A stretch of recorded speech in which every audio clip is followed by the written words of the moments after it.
ডাবগ্রাম ফুলবাড়িতে মমতার জনসভা, রঞ্জনশীল শর্মার সমর্থনে শক্তি প্রদর্শন। শিলিগুড়ি সংলগ্ন ডাবগ্রাম ফুলবাড়ি বিধানসভা কেন্দ্রে নির্বাচনী উত্তাপ ক্রমশ বাড়ছে। সেই আবহে জাবরা ভিটা হাই স্কুল মাঠে অনুষ্ঠিত হলো এক বিশাল জনসভা। সেখানে উপস্থিত ছিলেন তৃণমূল কংগ্রেসের সুপ্রিমো মমতা বন্দ্যোপাধ্যায়। প্রার্থী রঞ্জনশীল শর্মার সমর্থনে আয়োজিত এই সভায় জনসংগম ছিল চোখে পড়ার মতো, যা এলাকার শাসক দলের সংগঠন শক্তিরই প্রমাণ বলে মনে করছেন রাজনৈতিক মহল। সভা মঞ্চ থেকে মমতা বন্দ্যোপাধ্যায় তার বক্তব্যে উন্নয়নের বিভিন্ন দিক তুলে ধরেন এবং ডাবগ্রাম ফুলবাড়ির উন্নয়নের জন্য রঞ্জনশীল শর্মাকে জয়ী করার আহ্বান জানান। তিনি বলেন, মানুষের পাশে থেকে কাজ করার জন্য তৃণমূল কংগ্রেসের সর্বদা প্রতিশ্রুতিবদ্ধ। পাশাপাশি বিরোধীদের সমালোচনাও শোনা যায় তার বক্তব্যে। এই জনসভায় উপস্থিত ছিলেন শিলিগুড়ি তৃণমূল কংগ্রেসের প্রার্থী গৌতম দেব, জলপাইগুড়ি জেলা প্রার্থী কৃষ্ণ দাস, এসজেডি এর চেয়ারম্যান দিলীপ দুগ্গার সহ একাধিক নেতাকর্মীরা। এছাড়াও মঞ্চে ছিলেন শিলিগুড়ি পৌর নিগমের বিভিন্ন ওয়ার্ডের কাউন্সিলর ও ডাবগ্রাম ফুলবাড়ি এলাকার দলীয় কর্মী সমর্থকেরা। সব মিলিয়ে জনসভা ঘিরে ডাবগ্রাম ফুলবাড়িতে নির্বাচনী প্রচারে নতুন মাত্রা যোগ হয়েছে বলে মনে করছেন পর্যবেক্ষকরা। তৃণমূলের এই শক্তি প্রদর্শন ভোটের ফলাফলে কতটা প্রভাব ফেলবে সেটাই এখন দেখার বিষয়।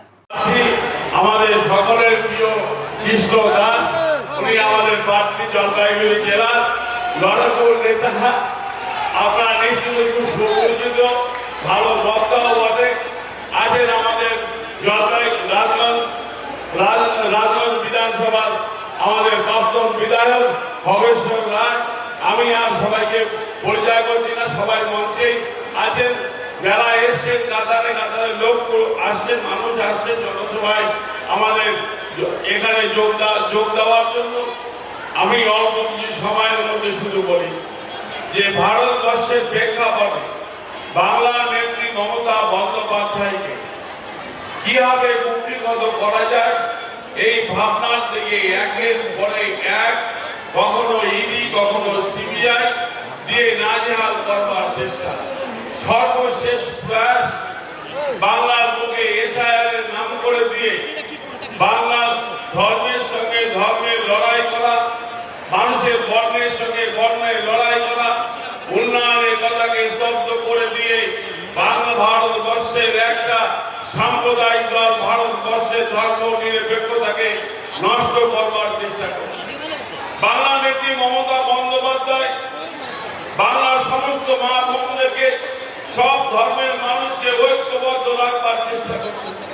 বাংলার নেত্রী মমতা বন্দ্যোপাধ্যায় বাংলার আপামর গরিব মানুষ, বাংলার মায়েদের জন্য, বাংলার শিশু থেকে সর্বস্তরের মানুষকে একটা বিভিন্ন পরিকল্পনার মধ্যে দিয়ে বাংলার অর্থনীতিকে এগিয়ে নিয়ে যাওয়ার চেষ্টা করছে। ভারতবর্ষে আরেকটা শক্তি দিনের পর দিন বেকারত্বকে বাড়িয়ে দিচ্ছে। তাদের নীতির ফলে ভারতবর্ষের রাষ্ট্রায়ত্ত সংস্থাগুলো আদানি আম্বানির কাছে বিক্রি করে দিচ্ছে। কিন্তু বাংলার মানুষ শান্তিপ্রিয় মানুষ, বাংলার মানুষ সমস্ত ধর্মের মানুষকে নিয়ে চলবার কিস্তি শিখেছে। এটাই আমাদের বাংলার ঐতিহ্য। বাংলার এই সুদৃঢ় ঐতিহ্যকে বড় সাম্প্রদায়িক শক্তি, বিবেকগামী শক্তি বাংলাকে ভেঙে টুকরো টুকরো করতে পারবে না, নিশ্চিত।